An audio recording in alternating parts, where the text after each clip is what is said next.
पाई हे तुम छड़ा फूल तुलसी पाई हे जाऊ मोर जीवन जाऊ मोर जीवन भकत विदुरा साग भज दे तो साई पारिला मन मुझे ते दरब जाचिले कहीं की मुझे ते दरब जाचिले कहीं की न छुआ हे भगवान न छुआ हे भगवान न छुआ हे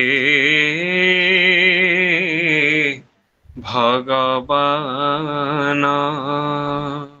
धन्यवाद।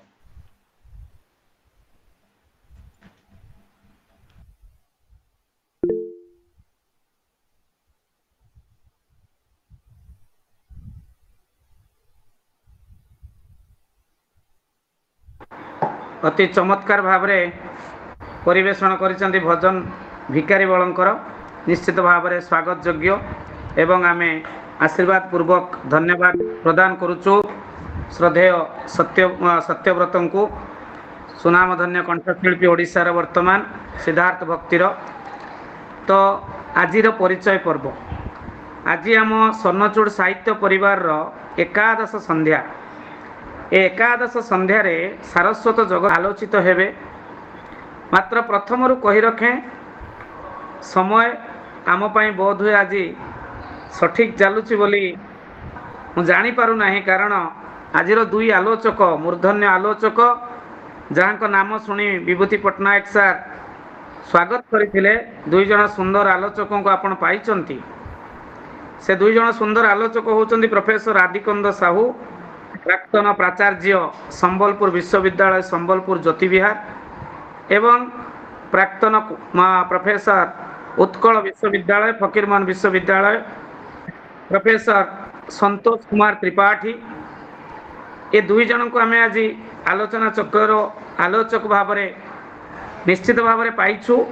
मात्र विडंबना एतिकी संतोष त्रिपाठी सार मोबाइल तांको घरू बाहर टिके रखिथिले गोटे मांकड़ धरिकिनी कचाड़ी देछि। मोबाइल टी वर्तमान मध्य दर्पण होछि साहित्य साहित्य रे समाज टी जते प्रतिफलन हुए जते सुंदर भाव प्रतिफलन हुए से आम जानू जे सारस्वत साधक से औपन्यासिक हूँ कि कवि हूँ प्रतिभा आम जाना पाऊ केते दूर समाज को चित्रण करिसंती।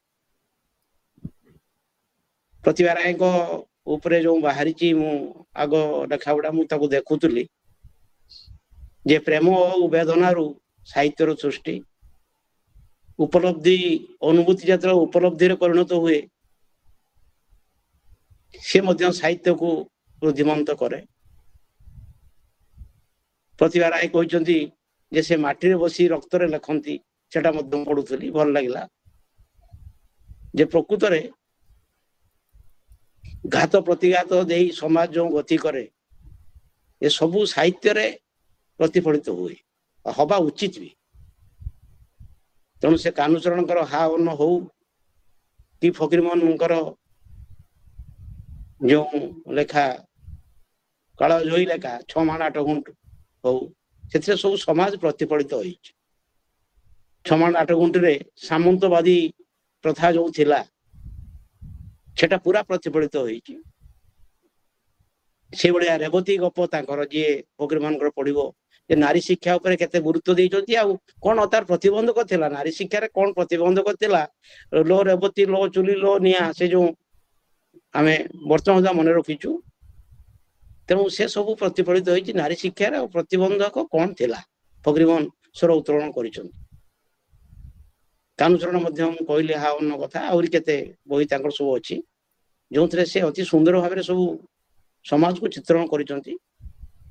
प्रेम वेदना परिवार साधारणतः कुलबधू माने अछंती ତାଙ୍କର ସମସ୍ୟା को ମଧ୍ୟ से उपन्यास रे गुरुतर सहित देखैचंती। ता सहित रहे अनेक समय रे जने पुरुष हेकरी मध्य नारी मनर जो अंतर मनर कथा को से अति सुंदर भाव में तांको उपन्यास रे देखै पारंती। एटा होची तांकर सबुठु गोटे तांको उपन्यास रो गोटे बलिष्ठ वैशिष्ट्य बोली आमे ग्रहण करिबा जे नारीर मन भितर तार अवचेतन मन भितर कौन घटुची से ता उपरे बेसी गुरुत्व से देई थांती।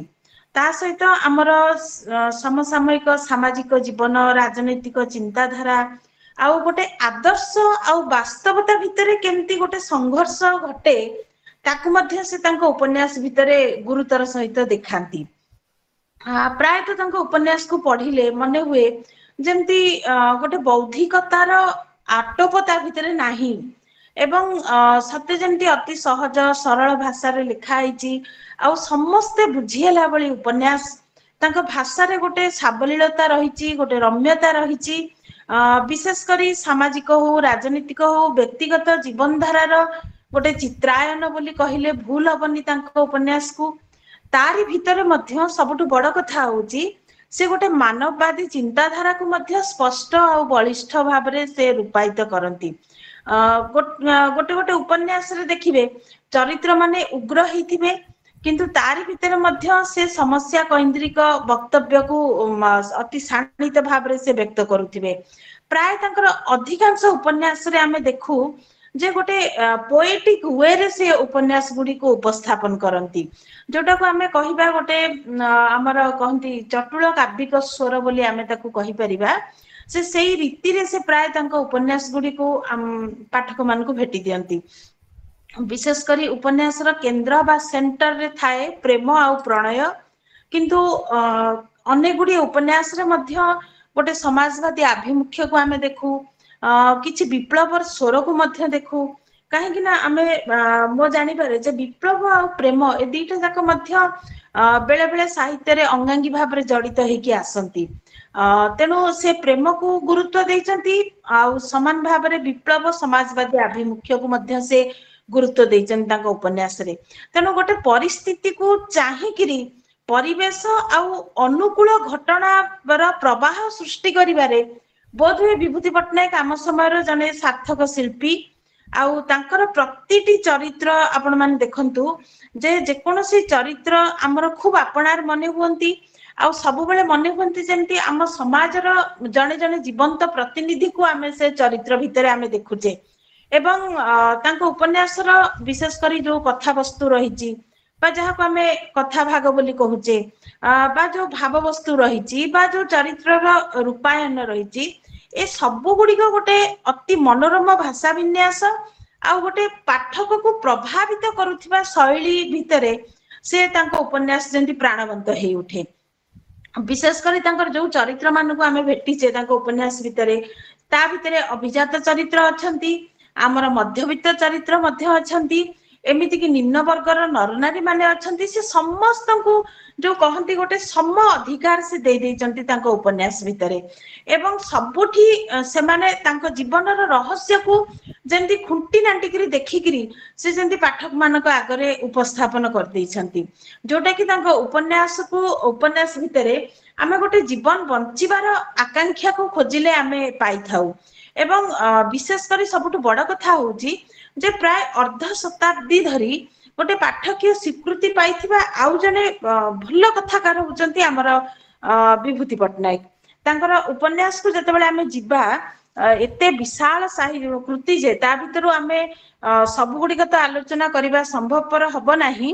प्रथमे से जते बेले लेखिले 1955 मसिया रे सेते बेले जन साहित्य बोली गोटे पत्रिका बाहर थिला से जन साहित्यटी आमर कृषक प्रेस रो मैनेजर जे थिले बंशीधर भुइया तांका नेतृत्व रे गोटे मासिक पत्रिका बाहर थिला तार चतुर्थ संख्या रे आमर शेष बसंत उपन्यासटी तांकर प्रथमे प्रकाश पाइला जेते बेले से पत्रिका रे आमर हां तापर से सब एई गा एई माटी लिखिसंती तेनु से एई जो एई गा एई माटी लिखिले सेथिरे मध्ये हम गोटे ग्रामीण जीवन धारा को गोटे ग्रामीण जीवन बोध को आमे देखू तेणु ए जो उपन्यास पछरे एई गा एई माटी ତା ପଛରେ ଜଣଙ୍କର ପ୍ରେରଣା ମଧ୍ୟ ରହିଛି। ସେ ହଉଛନ୍ତି ସାରଙ୍ଗଧର ଦାସ। ତାଙ୍କ ପ୍ରେରଣା ଔପନ୍ୟାସିକଙ୍କୁ ଖୁବ ସହଯୋଗ କରିଥିଲା। ଆଉ ତାଙ୍କ ଏକଥା ସେ ନିଜେ ମଧ୍ୟ ତାଙ୍କ ଆତ୍ମଜୀବନୀ ଜୀବନ ପାତ୍ର ମୋ ଭରିଚା କେତେ ମତରେ ସେ ମଧ୍ୟ କହୁଛନ୍ତି। ନିଜେ ଲେଖକ ସ୍ୱୀକାର କରୁଛନ୍ତି ଯେ ସ୍ୱାଧୀନତା ପରେ ଓଡିଶାର ଗ୍ରାମ୍ୟ ଜୀବନରେ କଣ ସବୁ ଲକ୍ଷଣୀୟ ପରିବର୍ତ୍ତନ ଘଟିଛି ତାକୁ ନିଜ ଆଖିରେ ଆଉ ଥରେ ଭଲ କରି ଦେଖି ଆସିବା ପାଇଁ ମୋ ଜିପ୍ ନେଇ ଗ୍ରାମକୁ ଯାଅ ବୋଲି ସେ କହୁଛନ୍ତି। ତେଣୁ ସ୍ୱାଧୀନତା ପରବର୍ତ୍ତୀ ସମୟର ଘଟଣାକୁ ସେ ଅତି ପ୍ରାଞ୍ଜଳ ଭାବରେ ଗୁରୁତ୍ୱ ଦଉଛନ୍ତି। ଆମର ଏଇ ଗାଁ ଏଇ ମାଟିରେ ସେଠି ସେ ଦେଖାଉଛନ୍ତି ଗାଁର ମଠ କେମିତି, ଗାଁର ସମ୍ପତ୍ତି ସବୁ କେମିତି ସରକାରୀ କଳ ହାତକୁ ଚାଲି ଯାଉଛି ଏବଂ ଜମିଦାରୀ ସାମନ୍ତବାଦର କେମିତି ବିଲୋପ ଘଟୁଛି, ଏସବୁର ଗୋଟେ ସୁନ୍ଦର ଚିତ୍ର। ଆଉ ବିଶେଷ କରି ହରିଜନ ମାନଙ୍କୁ କେମିତି ସୁବିଧା ସୁଯୋଗ ମିଳୁଛି ଏବଂ ଯୋଉମାନେ ମଠକୁ ଆଶ୍ରୟ କରିକି ବଞ୍ଚୁଥିଲେ ସେମାନଙ୍କ ଜୀବନ କେମିତି ନିରୁତ୍ସାହିତ ହେଇଯାଉଛି ତାକୁ ସେ ଦୁଇଟା ଚରିତ୍ର ଭିତରେ ଆମକୁ ଦେଖାଉଛନ୍ତି। ଗୋଟେ ଚରିତ୍ର ହଉଛି ମହନ୍ତ ଚରିତ୍ର, ଆଉ ଗୋଟେ ଚରିତ୍ର ହଉଛି ଆମର ବିନୋଦିନୀ ଚରିତ୍ର। ତେଣୁ ଏ ଦୁଇଟି କ୍ୟାରେକ୍ଟର ଭିତରେ ସେ ଆମକୁ ସମସାମୟିକ ଗାଁର ଜୀବନ ଚିତ୍ର ତାକୁ ସମ୍ପୂର୍ଣ୍ଣ ଭାବରେ ସେ ଆମକୁ ଦେଖେଇବାର ପ୍ରୟାସ କରୁଛନ୍ତି। ତାପରେ ଆଉ ଗୋଟେ ବଡ ଗୁରୁତ୍ୱପୂର୍ଣ୍ଣ କଥା ହଉଛି ସେ ବିଶେଷ କରି 1952 ମସିହାରେ ଯେତେବେଳେ ଭୋଟ କଥା ଆସିଛି ସେତେବେଳେ ସେ ଭୋଟର ଚିତ୍ରକୁ ମଧ୍ୟ ହରିଜନ ମାନଙ୍କ ସମସ୍ୟା ଭିତରେ ଦେଖାଉଛନ୍ତି ଏବଂ ସେଠି ସେ ଗୋଟେ ଭୋଟ ସର୍ବସ୍ୱ ରାଜନୀତିକୁ ଆଣୁଛନ୍ତି, ଗ୍ରାମୀଣ ସମସ୍ୟାକୁ ଆଣୁଛନ୍ତି, ଆଞ୍ଚଳିକ ସମସ୍ୟାକୁ ମଧ୍ୟ ସେ ଗୁରୁତ୍ୱ ଦଉଛନ୍ତି। 1955 ମସିହାର ଦଳେଇ ଘାଇ ଭାଙ୍ଗିବା ପ୍ରସଙ୍ଗକୁ ମଧ୍ୟ ସେ ଉପନ୍ୟାସ ଭିତରକୁ ଆଣୁଛନ୍ତି। ତେଣୁ ତା ଭିତରେ ସେ ଦେଖାଉଛନ୍ତି ଯେ କେମିତି ସଂସାର ଉଜୁଡି ଯାଉଛି ଏବଂ ଦଳେଇ ଘାଇ ଭାଙ୍ଗିବାକୁ ମଧ୍ୟ ସେ ଯୋଡୁଛନ୍ତି ଆମର ବିଭିନ୍ନ ଅଲୌକିକ ଘଟଣା ବା ବିଶ୍ୱାସ ସହିତ ମଧ୍ୟ ଯୋଡୁଛନ୍ତି। ଏବଂ ଏଇଭଳି ଗୋଟେ ଅତି ସୁନ୍ଦର ରୀତିରେ ସେ ଏଇ ଉପନ୍ୟାସଟି ଲେଖୁଛନ୍ତି ଏବଂ ଯୋଉଟା କି ତାଙ୍କର ଆରମ୍ଭ ହଉଛି 1959 ଏବଂ ସରୁଚି ମଧ୍ୟ 11/5/1959 ଆରମ୍ଭ ହଉଛି, ସରୁଚି 22/7/1959। ତାପରେ ଆମେ ଯେତେବେଳେ ଚପଳ ଛନ୍ଦାକୁ ଯାଉଛେ 60ରୁ 61 ଭିତରେ ପ୍ରକାଶ ଲେଖା ହଉଛି, 63ରେ ବାହାରୁଛି, ଯୋଉଥିରେ ମଧ୍ୟ ଆମେ ଦ୍ୱିତୀୟ ବିଶ୍ୱଯୁଦ୍ଧର ପୃଷ୍ଠଭୂମିକୁ ଦେଖୁଛେ ଏବଂ ସେ ପୃଷ୍ଠଭୂମିରେ ଗୋଟେ ରାଜତନ୍ତ୍ର ବିରୋଧୀ ପ୍ରଜା ଆନ୍ଦୋଳନର କଥାବସ୍ତୁକୁ ମଧ୍ୟ ଆମେ ଚପଳ ଛନ୍ଦା ଭିତରେ ଦେଖୁଛେ।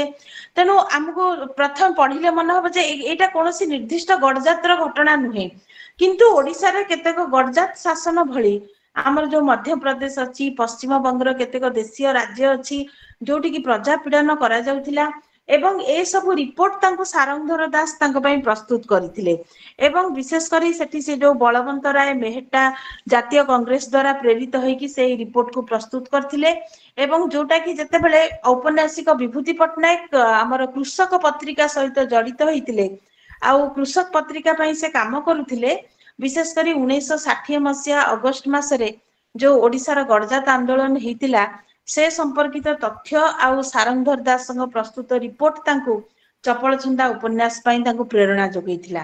ତେଣୁ ଅନେକ ସମସାମୟିକ ଘଟଣାବଳୀକୁ ମଧ୍ୟ ସେ କଥାବସ୍ତୁ ସହିତ ଯୋଡି ଦେଇଛନ୍ତି। ପ୍ରେମ ପ୍ରଣୟ ଗୋଟେ ପାଖରେ ରହୁଛି, ଆଉ ଗୋଟେ ପାଖରେ ରହୁଛି ଆମର ସାମ୍ପ୍ରତିକ ଘଟଣାବଳୀ। ତେଣୁ ଏଇଟା ହଉଛି ତାଙ୍କର ଗୋଟେ ବିଶେଷତ୍ୱ। ତେଣୁ ସେ ମଧ୍ୟ କହୁଛନ୍ତି ଯେ ଓଡିଆ ଭାଷାରେ ଲେଖା ଯାଉଥିବା ଯେତେ ସବୁ ଭାରତୀୟ ଉପନ୍ୟାସ ଗୁଡିକ ତାର ଯେତେ ସବୁ ଚରିତ୍ର ମାନେ ରହୁଛନ୍ତି ସେମାନେ ସମସ୍ତେ ହଉଛନ୍ତି ଖାଣ୍ଟି ଓଡିଆ ବୋଲି ସେ କହୁଛନ୍ତି।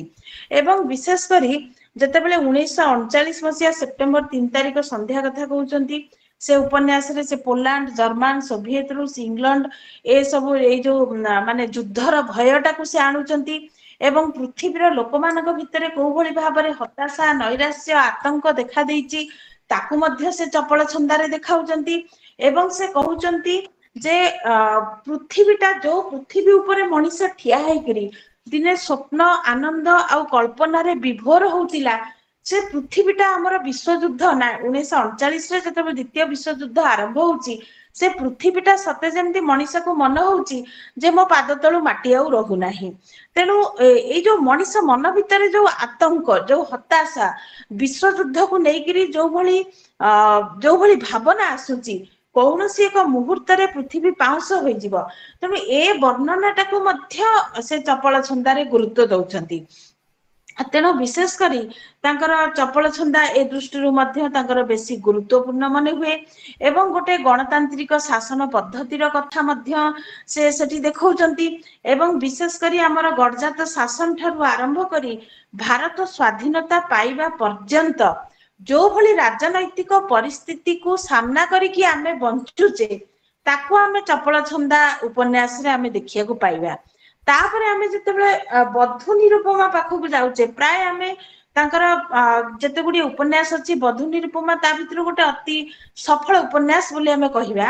ଯେ ବଧୁ ନିରୁପମା ଯେତେବେଳେ ଆମେ ପହଞ୍ଚୁଛେ, ସେଠି ଆମେ ଦେଖୁ ଯେ ଗୋପାଳ ଛୋଟରାୟଙ୍କର ଭୂମିକାଟି ସେଠି ଭାରି ଗୁରୁତ୍ୱପୂର୍ଣ୍ଣ ଥିଲା। ସେଥିରେ ସେଠି ଔପନ୍ୟାସିକ ନିଜେ କଥା ସ୍ୱୀକାର କରୁଛନ୍ତି ଏବଂ ସେ ନିଜେ କହୁଛନ୍ତି ଯେ ଗୋପାଳ ବାବୁ ମତେ ସାହସ ଦେବା ପାଇଁ କହିଲେ, ତମେ ଏମିତି ଗୋଟେ ଉପନ୍ୟାସ ଲେଖ ଯାହାକି ଏ ଚଳଚ୍ଚିତ୍ରର କାହାଣୀକୁ ସେ ଉପନ୍ୟାସ ଆକାରରେ ଲେଖିଯାଅ, ଯୋଉଟା କି ସେ ତାଙ୍କ ଆତ୍ମଜୀବନ ଜୀବନ ପାତ୍ର ମୋ ଭରିଚ କେତେ ମତରେ ମଧ୍ୟ କହୁଛନ୍ତି। ଏବଂ ସେଇଠୁ ହିଁ ସେ ଉପନ୍ୟାସ ଫର୍ମାଟରେ ଲେଖିବା ଆରମ୍ଭ କଲେ। ଏବଂ ନିରୁପମା ହଉଛି ତାର ମୁଖ୍ୟ ଚରିତ୍ର ଏବଂ ଯିଏକି ବିଂଶ ଶତାବ୍ଦୀର ଗୋଟେ ଆଧୁନିକା ଶିକ୍ଷିତା ନାରୀ।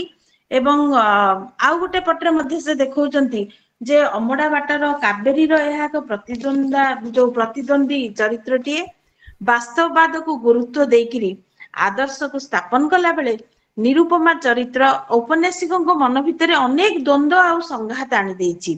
କିନ୍ତୁ ତଥାପି ସେ କହୁଛନ୍ତି ଯେ ସେ ବଧୁ ତାର ସମୟ ଖଣ୍ଡକୁ ପରିଚୟ କରାଇଛି। ତେଣୁ ବଧୁ ନିରୁପମା ଓଡିଆ ସମାଜରେ ଖୁବ ଆଦୃତ ହେଇଛି। କେବଳ ସେ କାଳର ସମାଜ ପାଇଁ ନୁହଁ, ଆଜି ବି ଆମ ପାଠକ ଏ ସମୟରେ ଠିଆ ହେଇକି ସେ ସମୟ ଖଣ୍ଡକୁ ଯେତେବେଳେ ଚାହେଁ, ସେତେବେଳେ ନିରୁପମା ହିଁ ଆମ ଆଖି ଆଗରେ ଦିଶିଯାଏ। ଏବଂ ଯୋଉଟା କି ଯୋଉ ସେ ଉପନ୍ୟାସରେ ମୋର ଯାହା ମନେ ପଡୁଛି, ନିର୍ମଳ ହଉଛି ତାର ନାୟକ। ଏବଂ ବିଶେଷ କରି ସେ ତାର ଗୋଟେ ଭଲ ଡାଇଲଗ ହଉଛି ବଧୁ ନିରୁପମାରେ, ଯେ ହାତେ ମାପି ଚାଖେଣ୍ଡେ ଚାଲିବା ହେଲା ବୋହୁର ଧର୍ମ, ଘଡିଏ ଭାବି ମୁହୂର୍ତ୍ତେ କହିବା ହେଉଛି ତାର କର୍ତ୍ତବ୍ୟ। ସେ କଥା ଏତେ ଜଞ୍ଜାଳ, ଏତେ ମାନସିକ ଅସ୍ଥିରତା ଭିତରେ ବି ଭୁଲି ନାହିଁ ନିରୁପମା, ନିଜ ବ୍ୟତୀତ ଆଉ କାହାରି ପ୍ରତି ସେ ଅବହେଳା କରିନାହିଁ।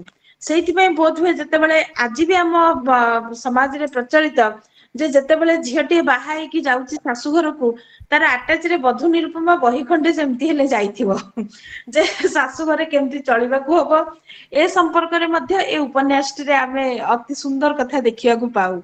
ଏବଂ ବିଶେଷ କରି ଯୋଉ କହନ୍ତି ଯେ ଊନବିଂଶ ଶତାବ୍ଦୀର ଯୋଉ ଷଷ୍ଠ ଦଶକର ଗୋଟେ ଆଦର୍ଶ ବଧୂର ଗୋଟେ ଉପମା ହଉଛି ଆମର ନିରୁପମା। ଏବଂ ଯିଏକି ନିଜ ଭିତରେ ନିଜକୁ ଜଳଉଛି ଏବଂ ପରିବାର ପାଇଁ ସେ ଯୋଉ ପ୍ରୟାସ କରୁଛି, ସେ ପ୍ରୟାସଟି ଅତି ନିଟୋଳ ଆଉ ଯୋଉ କହନ୍ତି ନିରୋଳ ପ୍ରୟାସ ବୋଲି ଆମେ ତାକୁ ଗ୍ରହଣ କରୁ। ତାପରେ ଆମେ ଯେତେବେଳେ ଯାଉ ସ୍ନାୟୁର ସହରରେ ଶାନ୍ତି ଭଙ୍ଗ ଉପନ୍ୟାସଟି, ଯୋଉଟା କି ଆମର 21/8/1968 ପ୍ରକାଶ ପାଇଥିଲା, ଗୋଟେ ପ୍ରଣୟମୂଳକ କଥାବସ୍ତୁକୁ କେନ୍ଦ୍ର କରିକି ଉପନ୍ୟାସଟିରେ ଗତିଶୀଳ ହେଇଛି। ଏବଂ ଆରମ୍ଭରୁ ମନେ ହୁଏ ଯେମିତି ଏ ଉପନ୍ୟାସର ବୈଶିଷ୍ଟ୍ୟ ହଉଛି ଯେ ଘଟଣା ଗୁଡିକ ଯେମିତି ସେ କହି ଚାଲୁଛନ୍ତି ଏବଂ ଚରିତ୍ର ଗୁଡିକ ଏଠି ଟିକେ ଶିଥିଳ ପଡି ଯାଇଛନ୍ତି। ଘଟଣାଟି ବେଶୀ ଓଜନଦାର ମନେ ହଉଛି, ଚରିତ୍ର ମାନେ ଟିକେ ଯୋଉ କହନ୍ତି ମାନେ କମ ଭାରି ମନେ ହଉଛନ୍ତି। ବିଶେଷ କରି ଆମର ଯୋଉ ଟୁକୁ ଭାଇ ଅଛନ୍ତି, ସେ ଉପନ୍ୟାସର ଗୋଟେ ଭଲ ଚରିତ୍ର। ରାଧା, ନର୍ମଦା, ଆ ଭିତରୁ ଜଣେ ପ୍ରେମିକା ଆଉ ଅନ୍ୟ ଜଣେ ପତ୍ନୀ। ତେଣୁ ସେ ପତ୍ନୀ ମଧ୍ୟ ପୂର୍ବରୁ ଅନ୍ୟ ପୁରୁଷ ଦ୍ଵାରା ଭୋଗ୍ୟା ହେଇଛି। ରାଧାକୁ ଆଉ ନର୍ମଦାକୁ ନେଇକି ସେ ଦି ପ୍ରକାର ନାରୀର ମନସ୍ତତ୍ଵକୁ ସେ ସେଠି ଦେଖାଉଛନ୍ତି। ଏବଂ ସେଠି ସେ କହୁଛନ୍ତି ଆମକୁ କଣ ନା, ସଂସାରରେ ଦି ପ୍ରକାର ନାରୀ ଅଛନ୍ତି। ଗୋଟେ ପ୍ରକାର ନାରୀ ଯୋଉମାନଙ୍କ ଜୀବନରେ ସ୍ଵାମୀ ହଉଛି ଏକମାତ୍ର ପୁରୁଷ, ସେ ହିଁ ତାର ପ୍ରେମିକ, ତା ସନ୍ତାନର ଜନକ। ଏବଂ ଏମାନଙ୍କ ପୁଣ୍ୟ ଯୋଗୁ ହିଁ ଧରିତ୍ରୀ ବା ପୃଥିବୀ ଆମର ତିଷ୍ଠି ରହିଛି। ଆଉ ଏକ ପ୍ରକାର ନାରୀ ଚରିତ୍ରକୁ ମଧ୍ୟ ଆମେ ଦେଖିବାକୁ ପାଉ ଏ ପୃଥିବୀରେ, ଯୋଉମାନେ କି ନିଜକୁ ସୁଖୀ କରିବା ପାଇଁ ଜୀବନର ଏକମାତ୍ର ଲକ୍ଷ୍ୟ ବୋଲି ମନେ କରନ୍ତି। ସେମାନେ ସବୁବେଳେ ନିଜର ବ୍ୟକ୍ତିଗତ ସ୍ୱାର୍ଥକୁ ସେମାନେ ଗୁରୁତ୍ୱ ଦିଅନ୍ତି। ସେଠି ପରିବାର, ସ୍ୱାମୀ ଏସବୁ କିଛି ପଛ ପାଲଟି ଯାଏ। ତେଣୁ ଏଇ ଯୋଉ ଦ୍ୱିତୀୟ ପ୍ରକାରର ନାରୀ ଚରିତ୍ର ମାନେ ଅଛନ୍ତି, ଏମାନଙ୍କ ଜୀବନରେ ସେମାନେ କେବେ ଗୋଟିଏ ପୁରୁଷ ଭିତରେ ବାନ୍ଧି ହେଇକି ରହନ୍ତି ନାହିଁ। ସେମାନେ ସବୁବେଳେ ଏକାଧିକ ପୁରୁଷ ସହିତ ଯୋଡି ହୁଅନ୍ତି। ତେଣୁ ଏ କଥାଟି ସେ ଦେଖାଉଛନ୍ତି ମାନେ ନାରୀ ଭିତରେ ଯୋଉ ଦି ପ୍ରକାର ରୂପ ରହିଛି ସେ ଦି ପ୍ରକାର ରୂପକୁ ସେ ଏଠି ଆମ ସାମ୍ନାକୁ ଆଣୁଛନ୍ତି। ଏବଂ ବିଶେଷ କରି ନୈତିକତା ଦୃଷ୍ଟିକୋଣରୁ ଯଦି ଆମେ ଦେଖିବା ଯେ ଦ୍ୱିତୀୟ ଶ୍ରେଣୀର ନାରୀର ସ୍ୱରୂପଟି ଯେତେ ଗ୍ରହଣୀୟ ନୁହେଁ, ଆମ ପାଇଁ ସାଂସାରିକତା ଦୃଷ୍ଟିକୋଣରୁ ଦେଖିଲେ ଆମେ ପ୍ରଥମ ଶ୍ରେଣୀର ନାରୀ ଚରିତ୍ରଟିକୁ ବେଶୀ ଗୁରୁତ୍ୱ ଦେଇଥାଉ। ତେଣୁ ଟୁକୁ ଚରିତ୍ର ଭିତରେ ଔପନ୍ୟାସିକ ଯେମିତି ମନେ ହୁଏ ନିଜେ ଯେମିତି ଅନ୍ତର୍ନିହିତ ହେଇକି ତା ଭିତରେ ନିଜେ ଯେମିତି ଥିବା ଭଳି ମନେ ହୁଏ। ଯେମିତି ଏକଦା ସେ ରାଧାକୁ ପ୍ରେମ କରୁଥିଲେ, ବିବାହ ପରଠାରୁ ରାଧା ଯେବେ ଗାଁକୁ ଆସୁଛି ଉଭୟଙ୍କର ଦେଖା ହଉଛି, ସେବେ ଆଉ ରାଧା ପ୍ରେମିକା ହେଇକି ନାହିଁ, ରାଧା ଆଉ ଜଣଙ୍କର ପତ୍ନୀ ହେଇଯାଇଛି ଏବଂ ନିଜର ଘର ସଂସାରକୁ ଜଗି ରଖିକି ଚଳୁଛି। ତାପରେ ଯେତେବେଳେ ନର୍ମଦାକୁ ନିଜର ପତ୍ନୀ ଭାବରେ ଡାକ୍ତର ବୃତ୍ତିରେ ଟୁକୁ ପାଉଛନ୍ତି, ସେତେବେଳେ କାମ କରି ଆସିବା ବେଳକୁ ନର୍ମଦା ନିଜ ପତ୍ନୀତ୍ୱ ଅଧିକାରକୁ ଅବହେଳା କରୁଛି। ତେଣୁ ଏଇଭଳି ପରିବେଶ ଭିତରେ ଗୋଟେ ପୁରୁଷର ସ୍ୱରୂପକୁ ମଧ୍ୟ ସେ ନିର୍ଣ୍ଣୟ କରୁଛନ୍ତି ଯେ ଜଣେ ଲେଖକ ମଧ୍ୟ ଜଣେ ପୁରୁଷ। ତେଣୁ ସିଏ ମଧ୍ୟ ଏଠି ଗୋଟେ ପୁରୁଷର ସ୍ୱରୂପକୁ ଦେଖେଇବାକୁ ଯାଇକି ସେ କହୁଛନ୍ତି ପଶୁ ଆଉ ପୁରୁଷ ଭିତରେ ବୋଧ ହୁଏ ଗୋଟେ ବିଷୟରେ ତଫାତ ରହିଛି। ସେଠି କହୁଛନ୍ତି ଯେ ପଶୁ ସମ୍ଭୋଗ ନୁହେଁ, ଅଧିକାର ଚାହେଁ ନାହିଁ, ପୁରୁଷ ପକ୍ଷରେ ନାରୀ ଉପରେ ସମ୍ପୂର୍ଣ୍ଣ ଅଧିକାର, ବିନା ସମ୍ଭୋଗରେ କୌଣସି ତୃପ୍ତି ନାହିଁ। ତେଣୁ ଏଠି ସେ କହୁଛନ୍ତି ଯେ ପ୍ରତାରଣା ପୁରୁଷ ଓ ନାରୀ ପ୍ରାୟ ଉପନ୍ୟାସର ପରିଣତି ଭିତରେ ଟୁକୁ ଆଉ ନର୍ମଦା ଏ ଦୁଇ ଜଣଙ୍କ ଭିତରେ ଆମେ ଦେଖୁ। ତେଣୁ ଭିତରର ଯେତେ ଦୁଃଖ ରହିଛି, ଆମର ଯେତେ ଯନ୍ତ୍ରଣା ରହିଛି, ଯେତେ ପାପ ରହିଛି, ଆଉ ବାହାରକୁ ଯେତେ ଦୁଃଖ ରହିଥିଲେ ମଧ୍ୟ ବାହାରକୁ ମଣିଷ ସବୁବେଳେ ସୁଖୀ ଭଳି ଦିଶେ। ଏବଂ ବିଶେଷ କରି ସେ କହୁଛନ୍ତି ଯେ ଆମେ ବୋଧହୁଏ ଏପରି ଏକ ସମାଜ ଆଉ ସମୟ ଭିତରେ ବାସ କରୁଛୁ ଯୋଉଠି ପୁଣ୍ୟ ହିଁ ପାପର ଏକ ନାମାନ୍ତର, ଜୀବନ ମୃତ୍ୟୁ ଯନ୍ତ୍ରଣାର ଏକ ପ୍ରତିଛବି। ତେଣୁ ଉପନ୍ୟାସଟି ଯେତେ ରୋମାଣ୍ଟିକ ମନେ ହଉଛି ତା ଭିତରେ ଗୋଟେ ସ୍ୱାମୀ ଆଉ ଗୋଟେ ସ୍ତ୍ରୀର ମନସ୍ତତ୍ଵକୁ ଅତି ଗୁରୁତର ଭାବରେ ଏଠି ଔପନ୍ୟାସିକ ଦେଖାଉଛନ୍ତି। ଏବଂ ସେ କହୁଛନ୍ତି ଯେ ନାରୀ ସମ୍ପର୍କରେ ସେ ପୁଣି ଆଉ ଗୋଟେ ବଡ କଥା କହିଛନ୍ତି। ସେ କହୁଛନ୍ତି ଯେ ନାରୀ କେବଳ ରକ୍ତ ମାଂସର ପ୍ରତିମା ନୁହେଁ, ସେ ଗୋଟେ ଅସ୍ଥିର ଭାବ ପ୍ରବଣତାର ଏକ ଜୀବନ୍ତ ମୂର୍ତ୍ତି ବୋଲି ସେ କହୁଛନ୍ତି ନାରୀକୁ। ଏବଂ କହୁଛନ୍ତି ଯେ କି ପରିସ୍ଥିତିର ଚାପରେ ପଡି ତାର ସେବା ଭାବ ପ୍ରବଣତା ସବୁ ଫସିଲ ହୋଇଯାଏ। ଏବଂ ସେ ଅତି ଦାମ୍ପତ୍ୟ ଜୀବନର ଯୋଉ ବାସ୍ତବ ଦିଗଟିକୁ ସେ ଆମର ସ୍ନାୟୁର ସହରରେ ଶାନ୍ତିଭଙ୍ଗ ଭିତରେ ଦେଖେଇବାର ଗୋଟେ ପ୍ରୟାସ କରୁଛନ୍ତି। ତାପରେ ଆମେ ଯେତେବେଳେ ନଷ୍ଟ ଚରିତ୍ର ଉପନ୍ୟାସ ପାଖକୁ ଯାଉଛେ ସେଠି ମଧ୍ୟ ଆମେ ଦେଖୁଛେ ଯେ ନାରୀ ଶିକ୍ଷାର କଥା ରହିଛି ଏବଂ ସମାଜରେ ତାର ପ୍ରଭାବ କେମିତି ପଡୁଛି ତାର କଥା ମଧ୍ୟ ସେ ବର୍ଣ୍ଣନା କରିଛନ୍ତି। ଭାରତର ସ୍ଵାଧୀନତା ପ୍ରାପ୍ତିର କଥା ମଧ୍ୟ ସେ କହିଛନ୍ତି ଏବଂ ତାର ଯୋଉ ମୁଖ୍ୟ ଚରିତ୍ର ଯିଏକି ତାଙ୍କ ନାଁ ହଉଛି ଅନାମ ସାର୍, ଯିଏକି ଗୋଟେ ହାଇସ୍କୁଲ ପ୍ରତିଷ୍ଠା କରିଛନ୍ତି ଏବଂ ସେ ହାଇସ୍କୁଲର ନାଁ ଦେଇଛନ୍ତି ଜୟ ହିନ୍ଦ ହାଇସ୍କୁଲ ଏବଂ ତାର ସେ ହଉଛନ୍ତି ପ୍ରଧାନ ଶିକ୍ଷକ ହୋଇଛନ୍ତି। ଏବଂ ସ୍ଵାଧୀନତା ପରେ ବିଶେଷ କରି ପୁଅମାନଙ୍କ ସହିତ ଝିଅମାନେ ପାଠ ପଢିବାର ସୁଯୋଗ ପାଇବା ସେ ପ୍ରଥମେ ସେ ସ୍କୁଲରେ ଆରମ୍ଭ କରିଛନ୍ତି, ତାକୁ ସେ ଦେଖାଉଛନ୍ତି। ଏବଂ ସେତେବେଳେ ତାଙ୍କୁ ମଧ୍ୟ ଅନେକ ପ୍ରତିବାଦର କେମିତି ସମ୍ମୁଖୀନ ହବାକୁ ପଡିଛି ତାକୁ ସେ ଦେଖାଉଛନ୍ତି ଏବଂ ସବୁ ପ୍ରତିବାଦକୁ ସେ କେମିତି ସାମ୍ନା କରିଛନ୍ତି ତାର ବର୍ଣ୍ଣନା ମଧ୍ୟ ରହିଛି। ଏବଂ ସେଠି ସେ ଦେଖାଉଛନ୍ତି ଯେ କିଛି ବର୍ଷ ପରେ ହାଇସ୍କୁଲର ପରିଚାଳନା କମିଟି ଗଠନ ହେଇଛି, ଯାହାର ସଭାପତି ଥିଲେ ବିପ୍ରଚରଣ ଏବଂ ଧୀରେ ଧୀରେ ସ୍କୁଲରେ ଶିକ୍ଷକ ମାନଙ୍କ ଶିକ୍ଷକତାରେ ପିଅନ ମାନଙ୍କ କାର୍ଯ୍ୟାବଳୀର ଅବହେଳା ଦେଖାଯାଉଛି। ଏମିତି ଗୋଟେ ସମସାମୟିକ ଘଟଣାବଳୀକୁ ନେଇକିରି ସେ ଆମର ଲେଖୁଛନ୍ତି ଆମର ନଷ୍ଟ ଚରିତ୍ର ଉପନ୍ୟାସ। ଏବଂ ସେ ନଷ୍ଟ ଚରିତ୍ର ଉପନ୍ୟାସରେ ବିଶେଷ କରି ଭାରତର ସ୍ଵାଧୀନତା ପରେ ଆମର ଗୋଟେ ବିବର୍ତ୍ତିତ ଭାରତ ବର୍ଷର ପରିଚୟକୁ ସେ ନଷ୍ଟ ଚରିତ୍ର ଭିତରେ ଦେଖେଇବାକୁ ଚେଷ୍ଟା କରୁଛନ୍ତି। ଏବଂ ସେଠି ସେ କହୁଛନ୍ତି ଯେ ଗୋଟେ ଡାଇଲଗ ସେଠି ଅଛି ସେ ଉପନ୍ୟାସ ଭିତରେ, ସେ ସଂଳାପଟିଏ ଯେ ସରକାରଙ୍କ ଉପରେ ଚାପ ପ୍ରୟୋଗ କରି ବିପ୍ରଚରଣ ବାବୁ ଜୟ ହିନ୍ଦ ହାଇସ୍କୁଲ ପାଇଁ ଠିକ ଟଙ୍କା ଆଣିଲେ, କିନ୍ତୁ ସେ ଟଙ୍କାର ଗୋଟେ ବଡ ଅଂଶ ଚାଲିଗଲା ତାଙ୍କ ପକେଟକୁ। ତେଣୁ ସମସାମୟିକ ସମାଜ ଜୀବନରେ ଯୋଉ ସାମାଜିକ ଅବ୍ୟବସ୍ଥାର କଥା ରହିଛି ସେ ଅବ୍ୟବସ୍ଥାକୁ ମଧ୍ୟ ସେ ଅତି ସୁନ୍ଦର ଭାବରେ ଏ ଉପନ୍ୟାସ ଭିତରେ ଦେଖେଇବାର ପ୍ରୟାସ କରୁଛନ୍ତି।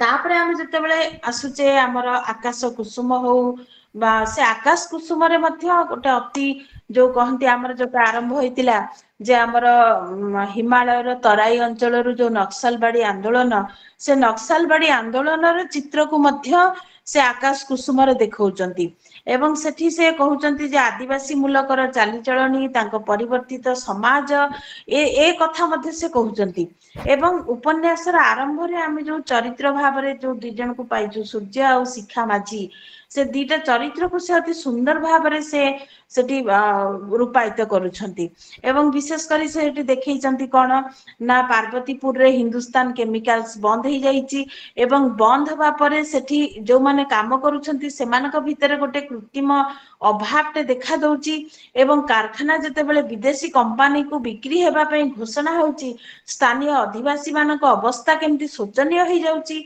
एवं गोटे नुआ नियम जते बेले तयारी होउची से नुआ नियम रे जेंती हम शासन व्यवस्था सहित आम जीवन धारण मध्य पेशी हो जाउची तेणु ताकू से देखैबा को चेष्टा करूछंती सेठी से देखौचंती कोन ना शह शह कर्मचारी निजर चाकरी हरैबा भय रे केमती भीत आ संत्रस्त हेकी रहउचंती एवं कारखाना केमती घेराव करूछंती एवं ए सबुर चित्र को आमे आकाश कुसुम भितर देखिया को पाऊ ता सहित आ गोटे बड़ कथा मध्य से सेठी देखौचंती जे ख्रिस्टियन आ उच्च शिक्षिता जो शिक्षा सहित आमर जो आर आमर जो सूर्यर प्रणय रे केमती बाधक रही ताकू से वर्णना करुछंती एवं ख्रिस्टियन माननकु मंदिर प्रवेश निषेध सहित सामाजिक व्यवस्था को आनिकी जोड़ी छंती ता सहित मिशनरी मानक उद्यम रे आम आदिवासी मानक उच्च शिक्षा संपर्क रे मध्य शिक्षा चरित्र भितर देखौचंती जे शिक्षा चरित्र जे कि आम सुदाम माझी रे झिया एवं सेठी आउ गोटे चरित्र को मध्य से आनी छंती जोटा कि होची गौंतिया शरत नायक से चरित्र भितर से देखौचंती गोटे भू संस्कार आईन बल रे केमती भाग चाषी को शोषण करा जाउथिला तार चित्र मध्य हमें देखुचे एवं 67 मसीह रे हमर जोटा हिमालय तराई अंचल रु आरंभ होइतिला सिलगुड़ी रो नक्सलबाड़ी गाँव चाषी माने जो जमी मालिक मानक विरोध रे जो विप्लव करिथिले एवं सेतेबेले स्लोगान देइथिले जे जंगल जार लंगल जार जमीदार आमर जोटा कि आमर विशेष करी आमर कालीपद भाई तो अछंती जानिथिबे आमर विस्तृत वर्णना जोथरे रहिचे आमर अवधूत रु अभियात्री आमर जोटा बालेश्वर रु बाहरिथिला से बही रे ए आंदोलन संपर्क रे गोटे विस्तृत वर्णना आमे देखिया को पाइबा हाँ जंगल लंगल जहार जमीदार स्लोगान देकी सेतेबेले आंदोलन आरंभ होइतिला तार चित्र मध्य आमे ए उपन्यास भितर आकाश कुसुम भितर आमे देखिया को पाइबा सेठी से कहउचंती जे भेषज कारखाना रु लोक मानकु बलपूर्वक छटई करिबा सरकारी पुलिस माध्यम रे बांधी नेबा सेमानक विद्रोह को दबेई देबा को शिक्षा सही पारु नथिला तेणु शिखा सूर्य सहित वर्चसा बेले से कहूची जे ये होची भारत माता दरिद्र हरिजन गिरिजन गीतांजलि भली दरिद्र शूद्र मानकर जननी नुहंती थिला वाला उच्च वर्ण लोकंकर ए देश ये होची आर्यभूमि भारत वर्ष तेणु ए जो चिंताधारा को आमे आकाश कुसुम भितर आमे देखिबा को पाऊ तेणु गोटे पटे रहूची आमे विभूति पटनायक को गोटे पटे जदि आमे रोमांटिक भाव रे देखिबा ताले आम पाठक को हताश हवा को पड़िबो तेणु आमे केवल तांको रोमांटिक दृष्टिकोण रु देखि परिबा नाही रोमांटिक सहित गोटे सामाजिक व्यवस्थार जने सार्थक रूपकार भाव रे मध्य आमे विभूति पटनायक को देखु जदियो दीटा जाक दिग होची परस्पर विपरीत धर्मी किंतु दुई समांतराल सरल रेखा रे गति करुथिबा दुईटी भिन्न भिन्न दिग को विभूति पटनायक भली जने सार्थक उपन्यासिक ही तांका वर्णना धर्मिता शैली बल रे से दुईटी भिन्न भिन्न दिग को आनी गोटे बिंदु रे उपनीत करै परछंती एटा होची तांका उपन्यासर गोटे सार्थक बा तांका उपन्यासर एटा होची गोटे चरम वैशिष्ट्य बोली आमे ग्रहण करिबा तेणु आज मु तो एति प्रस्तुत हेची तेणु आलोचना को हमर आगु को आलोचक माने जे अछंती आगे नेबे धन्यवाद नमस्कार धन्यवाद मैडम आपको नमस्कार।